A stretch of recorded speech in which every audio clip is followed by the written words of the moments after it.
ദുബായിൽ വാഹനങ്ങൾ പാർക്ക് ചെയ്ത് പിന്നീട് പണമടയ്ക്കാനുള്ള പദ്ധതി വരുന്നു. എമിറേറ്റിലെ പെയ്ഡ് പാർക്കിംഗ് നിയന്ത്രണ സ്ഥാപനമായ പാർക്കിനാണ് ഇക്കാര്യം വെളിപ്പെടുത്തിയത്.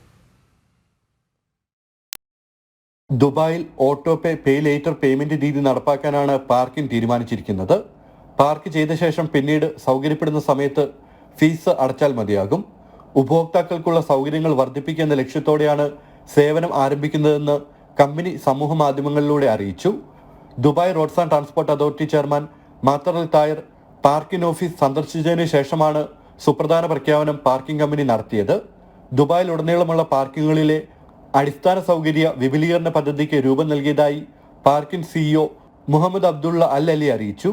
നൂതന സ്മാർട്ട് സാങ്കേതികവിദ്യകളുടെ സംയോജനത്തോടെയാണ് ഇത് സാധ്യമാക്കുക. കൂടാതെ പ്രതിദിനം 500-ലധികം ഉപഭോക്തൃ ആശയവിനിമയങ്ങൾ നടത്താൻ കഴിയുന്ന ഒരു പുതിയ കസ്റ്റമർ കോൾ സെന്ററും പാർക്കിൻ പ്രഖ്യാപിച്ചിട്ടുണ്ട്. ഇന്ധനം നിറയ്ക്കൽ, കാർ കഴുകൽ, എഞ്ചിൻ ഓയിൽ മാറ്റൽ, ടയർ പരിശോധനകൾ, മറ്റു വാഹന അറ്റകുറ്റപ്പണികൾ എന്നിവ ഉൾപ്പെടെയുള്ള ഓട്ടോമോട്ടീവ് സേവനങ്ങൾ ഉടൻ നൽകുമെന്ന് പാർക്കിൻ അധികൃതർ കഴിഞ്ഞ ആഴ്ച പ്രഖ്യാപിച്ചിരുന്നു. ജനം, ദുബായ്.